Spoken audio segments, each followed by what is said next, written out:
안녕하세요. 대한민국 공무원 국어의사 박진입니다. 자, 오늘 제가 여러분들 강의할 내용은요. 2019년도입니다. 학습 전략입니다. 뭐 하기 위한? 공무원 시험 합격을 위한. 아마 여러분 이 강의는 이제 누가 볼까? 자, 처음 공무원 시험을 준비하는 분들이 보시겠죠. 그래서 자, 요 강의를 만들었고요. 반드시 여러분들 처음부터까지 완벽하게 따라오셨으면 좋겠습니다. 됐죠? 자, 그럼 최소한 뭘 얻어갈 수 있냐면요. 내가 이렇게 공부하면 공무원 시험을 합격할 수 있겠구나라는 그 방법을 저에게서 배워갈 수 있습니다. 무슨 말이겠죠? 됐습니다. 그러면 시작하겠습니다. 자, 이겁니다. 자, 총 2개의 장로 만들었습니다. 자, 1장은 공무원 국어의 출제 경향 및 대책. 다시 말씀드리면 이 강의는 누가 본다고요? 공무원을 처음 준비하시는 분들. 어떻게 출제되는지 모를 거 아닙니까? 그래서 자, 최소한 공무원 국어의 출제 경향을 설명하겠습니다. 플러스 뭐까지? 대책까지. 여기까지 설명하겠습니다. 무슨 말이겠죠? 자, 두 번째는요. 저의 1년치 커리큘럼.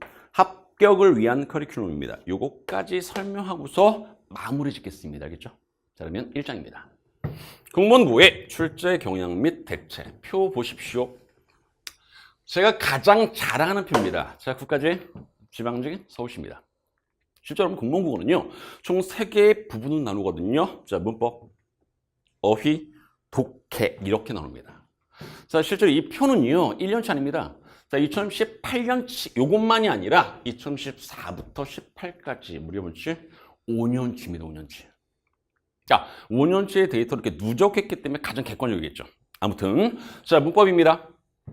14부터 18년도까지 5문제, 7문제, 6문제, 8문제, 8문제. 총 34문제가 출제됐습니다. 비율 따지면 이게 34%거든요. 자, 이거를 문항수로 따지면은 한 7문제 정도가 출제됩니다. 이 말입니다. 7문제. 문법 7문제 정도. 그러니까 다시 말씀드리면 여러분들이 국가직 시험을 본다. 문법 문제 몇 문제? 7문제를 해결하셔야 됩니다. 이 말입니다. 그렇다. 자, 어디 들어갑니다. 자, 몇 퍼센트? 13%입니다. 이 말입니다. 이거 문항수로 따지면 3문제 조금 안 되죠. 됐습니까? 자, 이게 3문제가 조금 안 되는 겁니다. 무슨 3문제라고 하겠습니다. 자, 독해는요. 얘와 얘를 묶어주면 53%죠. 문항수 11문제입니다. 자, 이거 10문제에서 11문제 정도까지 됩니다. 열어보니까 21문제는. 자, 실제로 아까 3문제가 조금 안 된다 그랬었죠? 얘도 7문제가 좀 안 되죠?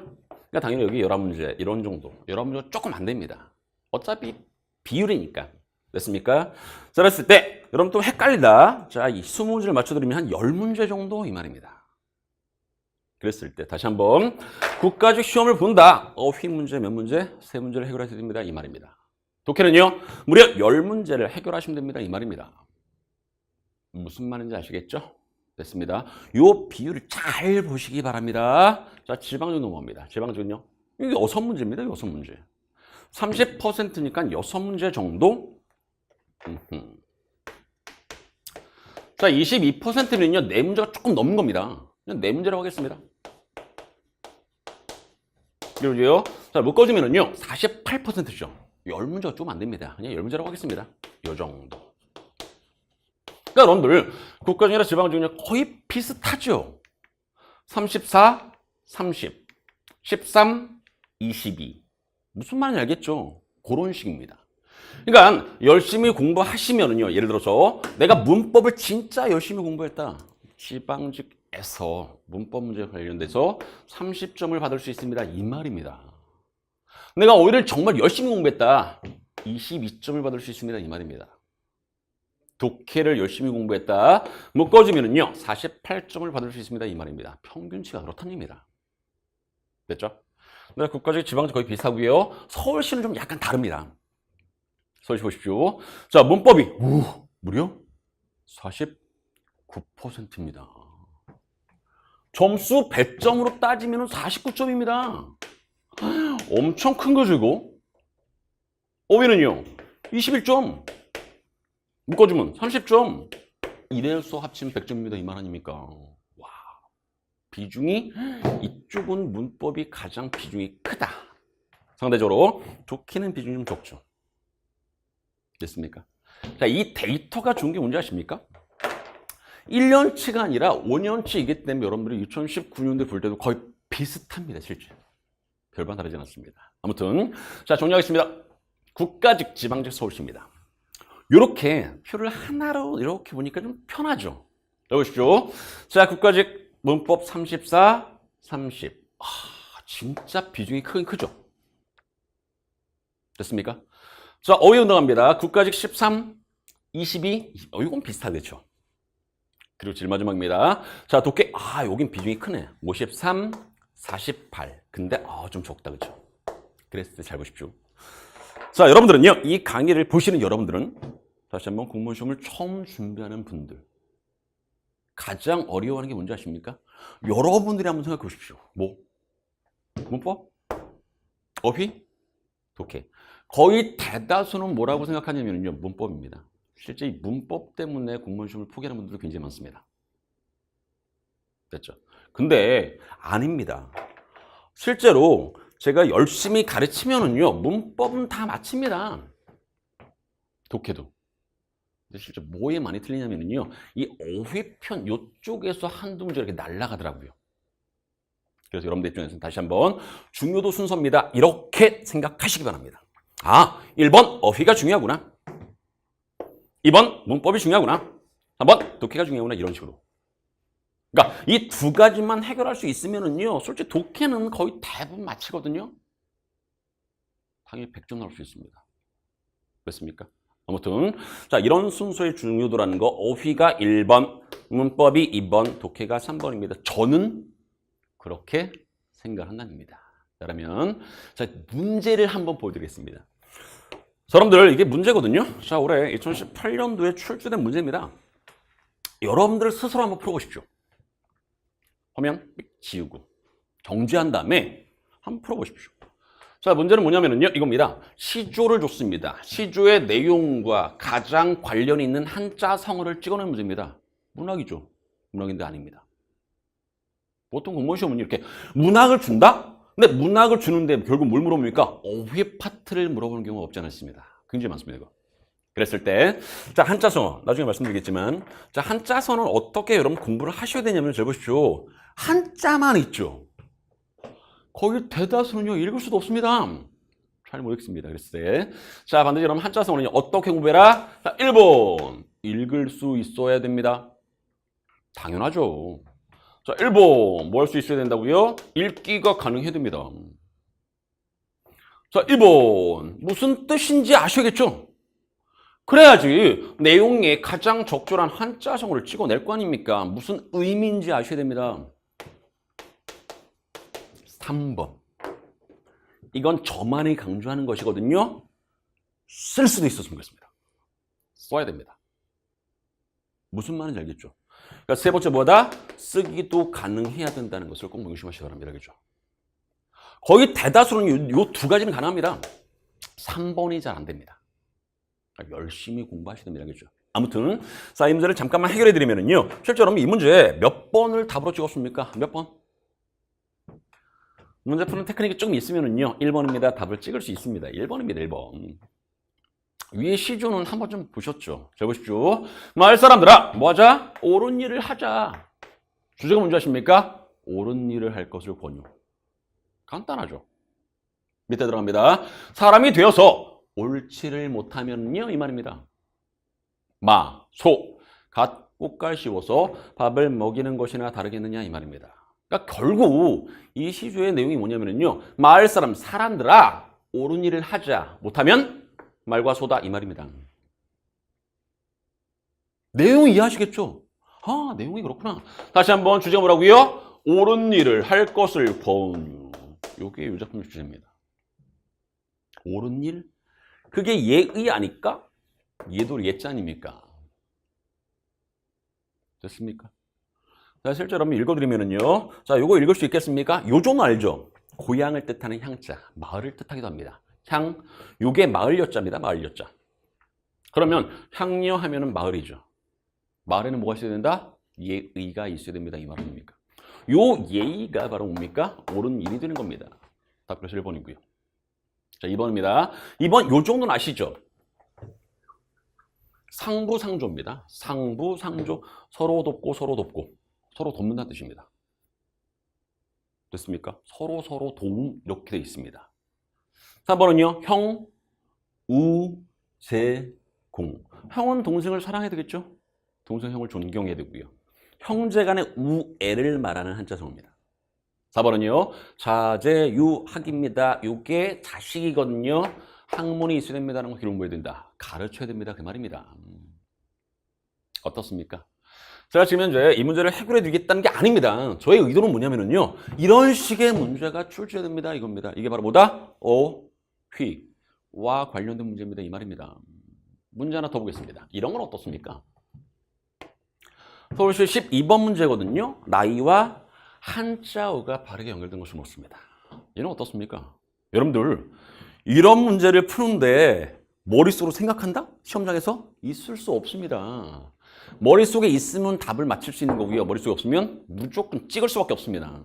찍으면 틀리죠. 무슨 말인지 알겠죠? 자, 참고로 1번 이 화갑은요. 이건 62세가 아니라 61세입니다. 환갑 아시죠? 환갑, 회갑 같은 말입니다. 자, 2번입니다. 희수. 여러분 이것도 희수 이 희자가 기쁠 희자거든요.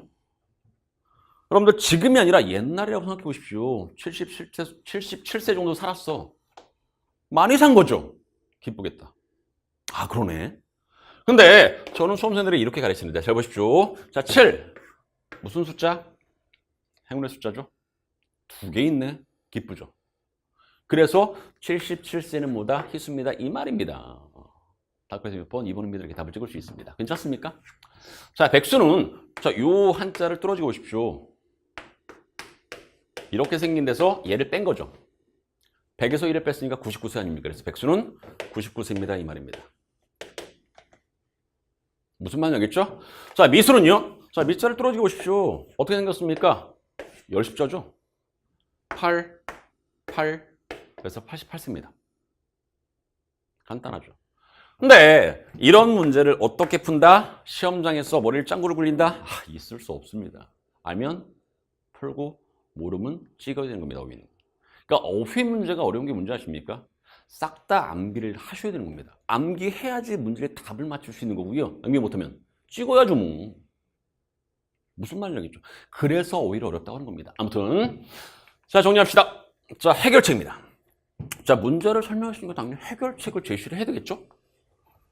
저 요 밑에 있는 요거는요, 제 교재 구성입니다. 실제 이 2번 어휘편에 들어가 있는데 어휘와 한자입니다.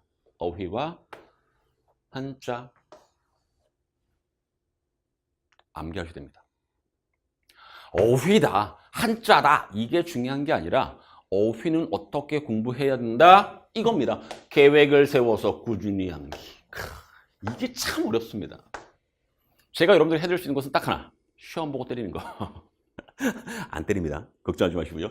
자, 제가 여러분들에게 실제 현장에 오면은요, 매번 시험을 봅니다. 매주 시험을 봐서 가급적이면 강제로 암기를 시킵니다.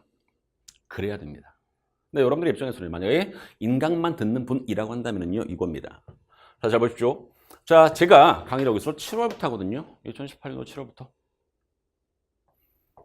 국가직 시험이 내년 4월에 있습니다. 시험 보기 전까지 계획을 세우십시오. 2권 어휘편에 대한 계획. 그 계획을 충실하게 이행하는 겁니다. 그게 전부입니다. 그게 전부. 계획을 세웠어. 아, 오늘 아니고 내일 해야지. 그럼 이 어휘는요, 벼락치기가 안 됩니다. 계획을 세워서 꾸준히. 몇 번을 돌려야 됩니다. 몇 번을. 그러셔야지만이 여러분들 머릿속에 어휘와 관련된 지식이 많이 쌓이겠죠. 그것 가지고 문제를 푸는 겁니다. 시험장에서 에이, 말이 안 되죠. 됐습니다. 자, 아무튼 어휘 해결해 드렸고요. 자, 그러면 문법 들어갑니다. 자, 문법은 수험생들이 참 어려워하죠. 특히 공무원 시험을 처음 준비하는 분들은 이제 문법을 굉장히 어려워합니다. 왜? 왜일까를 제가 고민 안 했겠습니까? 그 이유가 뭐냐면요, 얘 때문에 그렇습니다. 얘 때문에. 요게 머릿속에 없어. 그러니까 시험 이런 기본서의 내용을 보면 이게 무슨 내용이지라고 머릿속에 이해가 안 됩니다. 그래서 어렵습니다. 다시요. 문법을 수험생들이 왜 어려워하냐면요, 요것 때문에. 용어에 대한 개념이 머릿속에 들어가 있지 않기 때문에 어려워하는 겁니다. 간단히 말씀드리면. 그러니까 당연히 처음 시작은 이것을 열심히 설명을 합니다. 계속 공부를 하셔야 됩니다. 자, 예를 들어서 이겁니다. 잘 보십시오. 자, 이 문제도 문법적인 용어가 몇 개 있거든요. 각다의 활용형이죠. 적용된 의문의 변동. 뭐 변동은 알죠? 바뀌는 게 변동 아닙니까? 그랬을 때 활용, 의문, 이런 친구들이 바로 문법적인 용어입니다. 이 단어가 머릿속에 없으니까 헷갈린 거죠. 자, 그럼 잠깐 보십시오. 자, 활용? 활용이라는 것은 여기저기 써먹는 거겠죠. 그럼 용언이라는 친구는 활용이 가능하죠. 그랬을 때 활용이 뭐냐면요, 이 말입니다. 잘 보십시오. 자, 가다. 용언입니다. 그랬을 때 이 가다라는 이 친구를요, 여기저기 써먹고 싶어. 그럴 수 있지 않습니까? 그랬을 때 이 단어를 여기저기 써먹으려면은요, 모양을 좀 바꿔줘야죠. 그래야지 여기저기 써먹을 거 아닙니까? 예를 들어서 제가 강의할 때는 이 차림. 근데 집에서도 이 차림이겠습니까? 무슨 말인지 알겠죠? 여자친구 만날 때도 이 차림이겠습니까? 좀 더 캐주얼틱하고 좀 예쁘게 꾸미겠죠. 좀 이거 점잖게. 그러니까 그게 활용입니다. 그러니까 단어도 마찬가지죠. 자, 이 단어도 여기저기 써먹으려면요, 모양을 좀 바꿔줘야 되는 겁니다. 즉, 가다, 가고, 가지, 가는 등등등등등의 모양으로 바꿔서 여기저기 써먹는 겁니다. 그것을 뭐라고 한다? 활용이라고 하는 겁니다. 자, 이것을 문법적으로 설명한다면요, 이게 어간이거든요. 이게 활용을 했을 때 안 변하는 부분이 어간이고요, 변하는 부분이 어미라고 합니다. 그랬을 때 활용이란 어간을 놔두고 어미를 바꿔주는 것을 활용입니다. 이렇게 얘기합니다. 하나 배워가셨죠? 아무튼 자, 두 번째 의문입니다. 자, 의문이라는 단어도 굉장히 중요한데 잘 보십시오. 자, 이 의문이라는 단어의 정의가 뭐냐면요, 뜻을 구별할 수 있는 소리의 최소한이, 이것을 의문이라고 합니다. 자, 다시 뭐라고 한다고요? 뜻을 구별할 수 있는 소리의 최소한이를 의문이라고 합니다. 자, 이랬을 때, 자, 그냥 쉽게 그냥 자음과 모음 생각하시면 됩니다. 자, 물론 자음과 모음뿐만이 아니라 음장, 억양, 세기 이런 것도 의문이라고 하는데, 아무튼 이것은 진짜 수업 시간에 말씀드릴 거고요. 쉽게 그냥 자음과 모음은 의문입니다. 이런 식입니다. 자, 무슨 말인지 봅시다. 자, 물과 불과 풀이거든요. 뜻이 다르죠. 뭐 때문에? 이 친구 때문에 뜻이 달라진 거 맞죠? 이 친구들을 묶으면 이게 바로 뭡니까? 자음.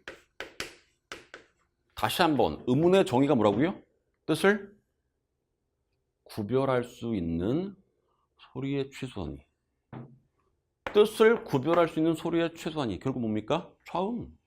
그래서 바로 이 자음이 바로 뭡니까? 의문입니다. 이런 식입니다. 모음도 마찬가지겠죠.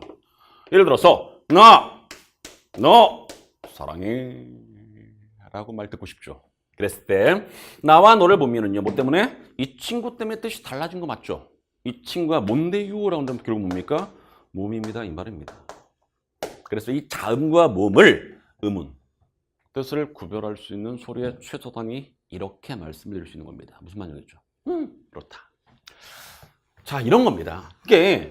이것을 학교 문법이라고 하거든요. 의문의 변동 문제. 얼마나 많이 강의를 했겠습니까, 제가. 저에게서 배우는 분들은요, 이 문제는 죽어도 안 틀립니다. 아무튼 자, 이게 답이 1번이거든요. 자, 왜 1번이냐면 잘 보십시오. 자, 깡는 있죠, 깡는. 자, 참고로 여러분들 제 강의를 듣든 듣지 않든 간에 이건 좀 알아두시기 바랍니다. 의문의 변동이죠. 변화된 결과에 따라서 총 몇 개? 4개로 나눌 수 있습니다. 그 4개가 뭐냐면 교체, 탈락, 첨가, 축약입니다. 이런 식입니다. 그리고 뭐까지 아셔야 되냐면요, 교체에 해당되는 거, 탈락에 해당되는 거, 첨가, 축약에 해당되는 거 싹 다 모를 수 있어야 됩니다. 그래야지 문제 풀 수 있습니다. 됐습니까? 말뜻은 어렵지 않죠? 교체, 한 의문이 다른 의문으로 바뀌는 현상. 아, 자음과 모음이 다른 걸로 바뀐다. 이 말 아닙니까? 한 의문이 없어진다. 아, 있었다가 없어질 때 탈락이라고 하는 거죠. 없는데 생겼어. 첨가죠. 2개가 하나로 삑 합쳐졌어. 축약입니다. 자, 도치는 뭐냐면요. 자, 도치는 이거 고전 문법에 들어가는 용어거든요, 이 친구. 사례가 이겁니다, 원래. 뱃북. 자, 요게 어떻게 바뀌냐면요, 이렇게 바뀝니다. 그러다가 어떻게 바뀝니까? 배꼽. 저도 있고 여러분들 다 있는 거죠? 배꼽. 자, 이랬을 때 잘 보십시오. 얘하고 얘를 비교해 보십시오. 비읍이 있죠? 비읍이 밑으로 내려왔네. 기억 있죠? 위로 올라갔죠? 아, 의문의 위치가 바뀌었다, 그쵸? 두치라고 합니다. 이런 사례를 두치라고 하는 겁니다. 괜찮습니까? 좋습니다. 자, 우선 답이 1번이라고 제가 말씀을 드렸으니까 자, 왜 1번인지는 설명해 드리겠습니다. 잘 보십시오. 자, 이렇게 생긴 친구 있죠? 깎는. 됐습니까? 자, 저 친구는요, 어떠한 과정을 거쳐서 깎는이 되냐면은요, 첫 번째, 이 친구는요, 처음에는 이렇게 바뀝니다. 두 번째는 이렇게 바뀝니다. 이 최종 발음이거든요. 그랬을 때, 자, 여기서 이렇게 넘어왔습니다. 그럼 잘 보십시오. 쌍기역이 기역으로 뭐 된 겁니까? 교체된 거죠. 이런 좀 더 유식한 말로 음절의 끝소리 유치입니다. 이렇게 이야기를 한 겁니다. 아, 그렇구나. 음끝, 음절의 끝소리 유치, 교체입니다. 그리고 잘 보십시오.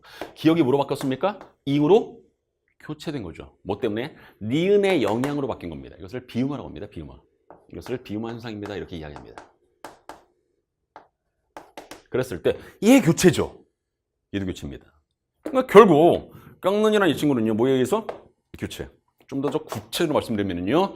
음절의 끝소리 유치가 하나 더 비음화. 에 의해서 어떻게 발음된다? 이런 식으로 발음됩니다. 맞는 말이죠. 답이라서 1번입니다. 이런 식입니다. 괜찮습니까? 아무것도 아닌 문제입니다. 아직 공무원 시험을 한 번도 보지 않은 분들은 굉장히 어렵게 느껴지는데 정말 쉬운 문제입니다. 무슨 말이겠죠? 참고로 여러분 이런 거 어떻습니까? 요 쌍기역 있죠? 이거 자음의 개수가 몇 개인지 아십니까? 몇 개? 한 개입니다. 한 개. 선생님! 2개 아닙니까? 아닙니다. 아닙니다. 얘는 한 개입니다. 한 개. 쌍자음이 한 개입니다. 쌍기역 한 개입니다. 무슨 말인지 알겠죠? 이거를 왜 말씀을 드리냐면요. 실제 여러분들 저에게 올 때는 정말 아무것도 없어도 상관없다는 것을 말씀드리고 싶은 겁니다. 자, 무슨 말이냐면요. 얘가 2개라고 생각하는 분들도 굉장히 많습니다. 선생님, 2개 중에서 하나가 날아갔으니까 탈락 아닙니까? 이렇게 말도 안 되는 얘기를 할 수가 있습니다. 무슨 말이겠죠? 그러니까 정말 머리가 하얘도 됩니다. 제가 하나씩 다 메워드릴 수 있으니까 알겠죠? 아무튼 자, 이런 식의 문제를 뭐라고 한다? 학교 문법이라고 합니다. 자, 화면 바꿉니다. 자, 이건 해설이니까 학교 문법. 이게 구성입니다. 제 규제 구성. 언어와 국어, 문법의 체계, 고조문법. 실제 1번, 2번, 3번까지가 학교 문법. 4번까지 집어넣는데 올바르게 표현하기는요. 실제 제 규제는요. 3장이 있습니다. 3장. 제일 마지막 부분에 있습니다. 그걸 저는 그냥 학교 문법입니다. 이렇게 같이 집어넣은 것뿐입니다. 아무튼 학교 문법과 관련된 문제는요. 요 4개만 완벽히 공부하시면은요. 싹 다 맞힐 수 있습니다. 무슨 말이겠죠? 자, 그러면 어문 규정 한번 보겠습니다. 이런 문제를 어문 규정 문제라고 하거든요. 그것까지 1번입니다. 로마자 표기법에 관한 규정이 적용된 것은 로마자 표기법이 뭔 말이야? 이럴 수 있지 않습니까? 자, 참고로 여러분들 어문 규정입니다. 많이 들어는 보셨습니까? 근데 솔직히 공무원 시험을 준비하지 않으면요 들어볼 이유가 없죠. 그럴 겁니다, 여러분들. 자, 아무튼 어문 규정입니다. 자, 대체 우리나라에는요 4대 어문 규정이 있습니다.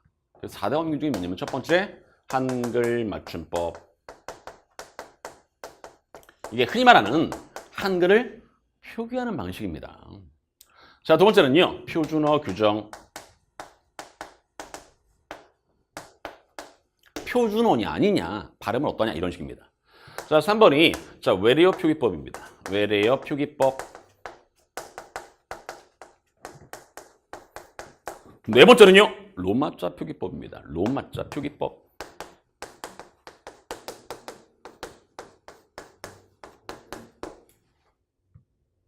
됐습니까? 자, 참고로 여러분들 조금만 더 말씀드리면 이 표준어 규정 크게 2가지로 나눌 수 있습니다. 첫 번째는 표준어 사정 원칙. 과 표준 발음법으로 되어 있습니다. 표준어 사정 원칙과 대략부터 26항까지 있습니다. 자, 두 번째는 표준 발음법. 이렇게 되어 있습니다. 근데 여러분 어문 규정을 공부하는 방식이 뭐냐면요. 저는 규정을 설명을 싹 다 하거든요. 당연히 하겠죠. 참고로 한글 맞춤법이다 이 친구의 경우는 무려 규정이 57개가 있습니다. 1항부터 57항까지 있습니다. 거기에 부록이 달려 있습니다. 근데 규정 싹 다 설명합니다. 여러분은 어떻게 공부를 하셔야 되냐면요. 사례를 암기하시면 됩니다. 규정 내에 사례가 있습니다. 사례를 암기하는 게 여러분들이 하실 일입니다. 잘 보십시오. 어문 규정. 그러니까 쉽게 말하면 제가 이거를 가르친다는 얘기입니다. 규정이거든요. 자, 화면을 바꿔서 실제 규정이 어떻게 되는지 보겠습니다. 이렇게 되어 있습니다. 실제 어문 규정 내. 몇 항입니까? 로마자 표기법 2항에 해당되는 거거든요. 자, 보십시오. 발음상 혼동의 우려가 있을 때는요. 음절 사이에 붙임표를 쓸 수 있습니다. 요게 규정입니다. 자, 화면을 왔다 갔다 한번 해보겠습니다. 보셨습니까? 똑같습니다. 무슨 말이겠죠? 사례 보겠습니다. 사례. 당연히 강의할 때는 사례 설명합니다. 설명하겠죠? 자, 이제 두 번째 보십시오. 반구대. 붙임표 없으면 우리는 어떻게 혼동할 수 있다? 방우대. 그러네. 붙임표가 있어야 되는구나. 이 말이지 않습니까? 그래야지만이 반구대. 사례 뚫어지고 보십시오. 자, 화면 바꿉니다. 똑같네. 그러시는 겁니다, 문제는. 그러니까 제가 여러 차례 말씀드리지 않았습니까? 자, 어문 규정은요, 결국 뭐 하면 된다? 사례를 암기하시면은요, 얘는 뭐 1초짜리 문제입니다. 1초짜리 문제 짚고 넘어가는 겁니다. 참고로 독도, 독립문, 인왕리도 마찬가지로 사례입니다. 물론 다른 규정의 사례지만.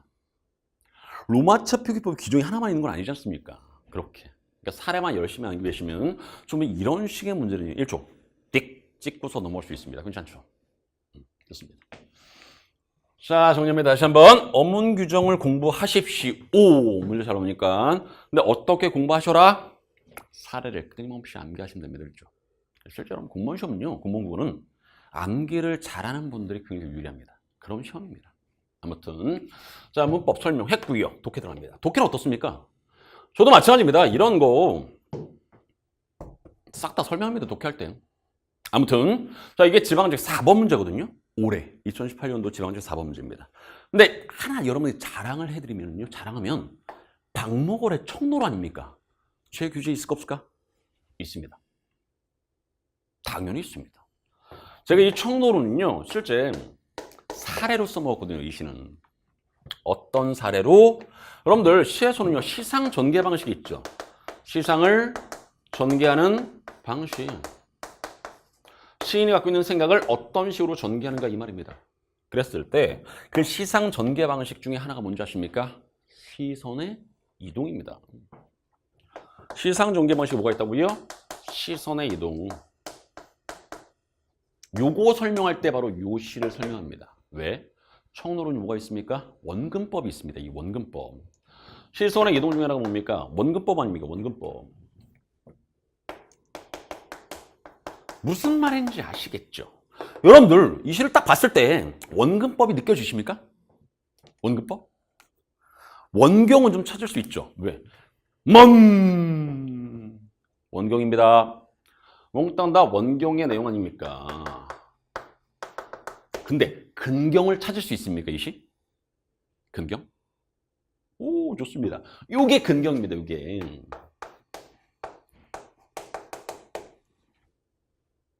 선생님, 이게 왜 근경인 줄 모르겠는데요? 그럴 수 있지 않습니까? 자, 일단 잘 보십시오. 자, 시 그대로 해드리면요.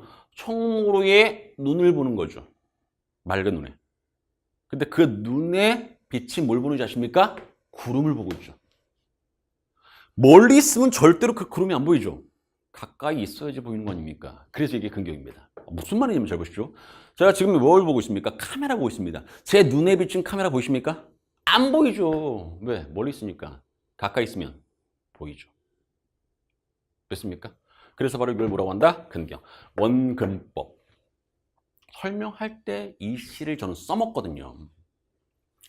근데 실제 내용을 설명 안 했겠습니까? 솔직히 이 시는 내용이 굉장히 쉽습니다. 자, 제목을 통해서 설명 잘 보십시오. 자, 노루야. 무슨 색의 노루? 청색의 노루. 보셨습니까? 노루의 색깔은 무슨 색? 똥색. 누런색이죠. 됐습니까? 근데 무슨 노루래? 청색의 노루래. 있을 수 없지 않습니까? 그러니까 결국 이 청노루는 어디 있는? 실제 현실에 있는 것이 아니라 이상세계에 있는 것. 이 말입니다. 주제는 이상세계에 대한 동경입니다. 제목이 그렇다는 얘기입니다. 제목이.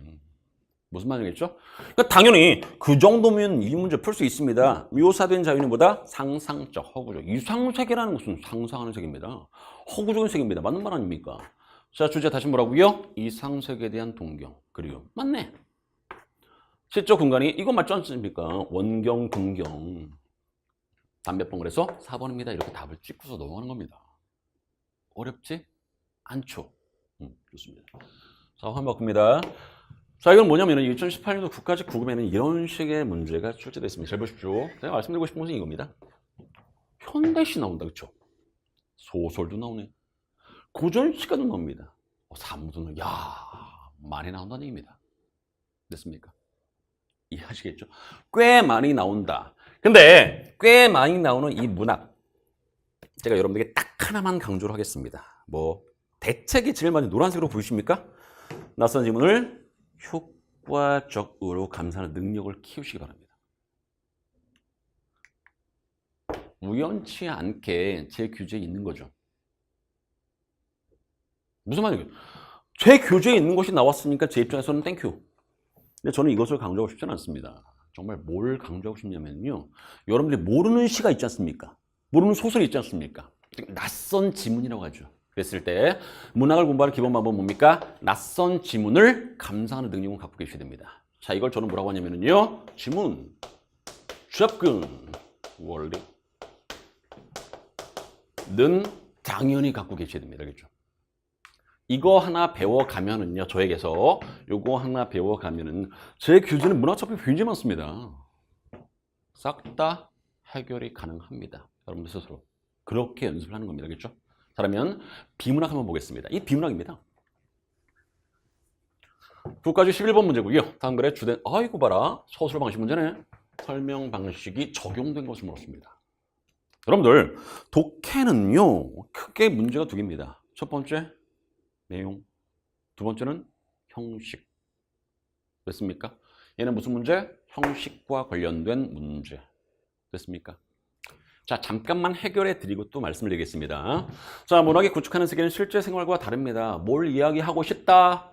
문학이 구축하는 세계를 설명하고 싶다 이 말이죠. 즉, 앞에 있는 말 다시 반복입니다 이 말입니다. 결국 요것을 다시 반복하는 겁니다. 좀 더 자세하게. 됐죠? 넘어갑니다. 건축가가 집을 짓는 것을 떠올려 봅시다 이거죠. 생각해 보십시오. 자, 이걸 쓴 필자는요. 뭘 설명하고 싶다? 어떻게 설명한다? 됐죠? 그러니까 결국 얘를 가지고서 이 친구를 설명하고 싶은 거죠.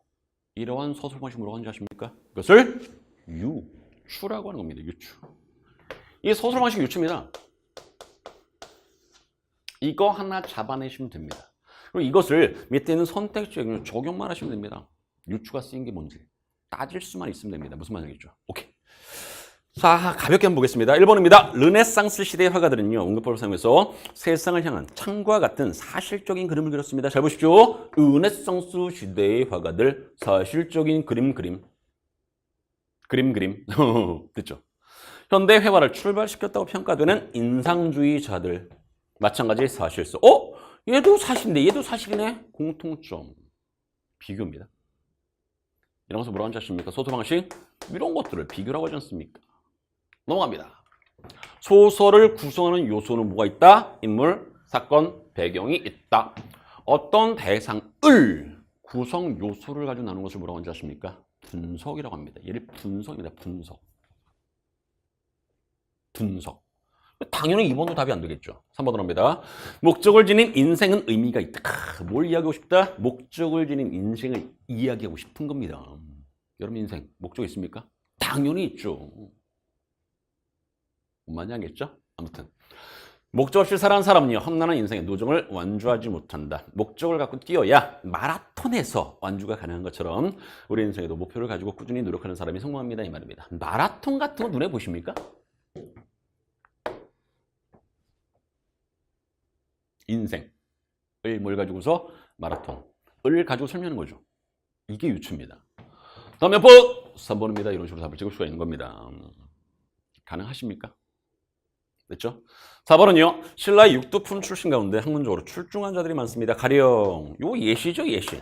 이런 것들 예시라고 하는 겁니다. 당연히 단 몇 번 찍고서 넘어가는 겁니다. 정리. 자, 독해입니다. 여러분들에게 독해는 요거 한번 말씀을 드리겠습니다. 잘 보십시오. 제가 뭘 집어넣냐면요. 요게 글자 수입니다. 글자 수. 끝까지. 263자부터 시작해서 873자까지. 지방직 455자부터 1037자. 보시면요. 가장 적은 게 248자, 많은 게 686자입니다. 자, 보통 여러분들이 보시는 그 지문 자체는요. 한 300에서 400자 정도 적은 거. 700에서 800자 정도 보통. 1000자가 넘는 경우가 있습니다. 자, 그래서 잘 보십시오. 자, 보통 공무원 시험이 국어가 20문제죠. 이 20문제를 몇 분 동안에 푸셔야 되는지 아십니까? 정답은 15분에서 17분입니다. 생각해 보십시오, 여러분. 1037자야. 읽는데도 1분이 넘게 걸립니다. 무슨 말인지 알겠죠? 1037자야. 문단을 따지면 4문단에서 5문단 정도 됩니다. 4개 달라 해서 5개 달라. 이거를 어떻게 1분만 해결합니까? 있을 수 없죠. 그래서 어떻게 하셔야 되냐면 잘 보십시오. 문법, 어휘. 문제를 풀 때 바로 요 두 친구에서 시간을 줄이셔야 됩니다. 여기에서 시간을 줄여야지만이 남는 시간 동안에 독해 써먹을 수 있습니다. 그래야지만 이 시간 내에 이게 맞출 수 있는 겁니다. 됐습니까? 굉장히 어려운 시험입니다. 원래 시간을 왕창 주고서 문제 풀려고 하면은요, 웬만하면 다 90점 넘습니다. 그런데 시간이 딱 정해져 있기 때문에 점수가 70점대, 60점대 이렇게 점수가 떨어지는 겁니다.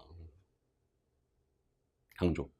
그래서 여러분들, 자, 독해도 마찬가지입니다. 자, 여러분들이 독해도 끊임없이 연설하셔야 됩니다. 선생님, 독해 수능보다 쉽다고 하던데요. 맞습니다. 그런데 시간이 훨씬 적기 때문에 반드시 독해, 흔히말하는 문학과 비문학은 완벽하게 정리를 하셔야 됩니다. 무슨 말이죠? 여기에서도 강조. 이것도 마찬가지로 지문, 접근, 원리가 머릿속에 있어야 됩니다. 그래야지만이 여러분들이 실제 시험장 가셔가지고요, 훨씬 높은 성적을 받을 수 있습니다. 무슨 말이겠죠? 아무튼 이렇게 한번 말씀드립니다. 괜찮죠? 자, 두 번째 2장입니다. 자, 이장은 여러분들 아까 말씀드린 것처럼 합격 커리큘럼. 1년 동안에 어떤 것을 좋아하고 수업을 하는지를 설명드리는 겁니다. 자, 화면 바꿉니다. 자, 이겁니다. 탑3의 합격을 위한 커리큘럼입니다. 이게 언제까지 공부를 하셔야 되냐면요, 이겁니다. 7월부터 시작해서 언제까지? 3월까지. 제가 여러분들 이 노량진이라는 것은 종로죠. 자, YBM 여기에 2018년도 7월부터 강의를 하거든요. 여러분들 내년에 4월 달에 국가직 시험이 있을 겁니다. 거기 시작입니다. 4월 달. 그러니까 당연히 3월까지는 끝내야 됩니다. 무슨 말이겠죠? 그래서 자, 개념편입니다. 기본 이론과 심화 이론, 이것을 묶어서 개념편이라고 기본서에 놓습니다. 기본서. 혹시 공무원 수험서 좀 보셨습니까? 이렇게 두꺼운 게 무려 3권입니다. 그 두꺼운 3권을, 자, 이 기본서거든요. 이것을 기본 이론 시간과 심화 이론 시간에 완벽히 배우셔야 됩니다. 저는 이렇게 생각을 하는데, 자, 공무원 시험은요, 처음도 기본서다. 근데 끝도 기본서입니다. 기본서에 있는 내용만 완벽하게 머릿속에 집어넣을 수 있으면요, 100점입니다. 이건 약속드릴 수 있습니다. 정말 많게 드리면 하나. 5회편. 됐습니까? 자, 이렇게 기본서를 완벽히 배우셨다면요, 당연히 문제를 푸셔야겠죠. 기출문제 들어갑니다. 이건 기출문제예요. 최소한 기출문제가 뭐가 나왔는지 공부를 하셔야 될 거 아닙니까? 그래야지만이 나중에 똑같은. 원래 실제 이 공무원고는 좋은 게 있습니다. 기출문제가 반복 변형됩니다. 그래서 공부하는 것도 괜찮습니다. 그리고요, 2번과 3번은요, 제가 만든 문제거든요. 기출문제 준해서 만들었기 때문에 굉장히 적중률이 높습니다. 아무튼 1번과 3번까지 이게 문제편입니다. 그리고 제일 마지막 마무리 최종 정리. 자, 이게 정리편입니다. 이 말입니다. 이게 저의 1년치 커리큘럼입니다. 실제 1년이 아니죠. 7월부터 시작해서 3월달까지면요. 그렇게 개월수로 따지면 1년이 채 되지 않습니다. 이런 시간 동안 저에게서 이것을 배워가시면 최소 몇 점? 90점 이상은 받을 수 있습니다. 무슨 말이겠죠? 정말 열심히 하셔야 됩니다. 알겠죠? 됐습니다. 자, 지금까지 제가 어떤 것을 강의했냐면 이거 강의했습니다. 자, 공무원 시험 합격을 위한 학습 전략 어떻게 많이 배우셨습니까?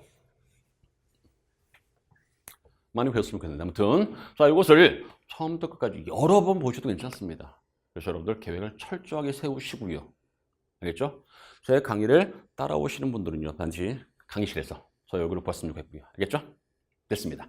자, 오늘 여기까지 하겠습니다. 고생하셨습니다.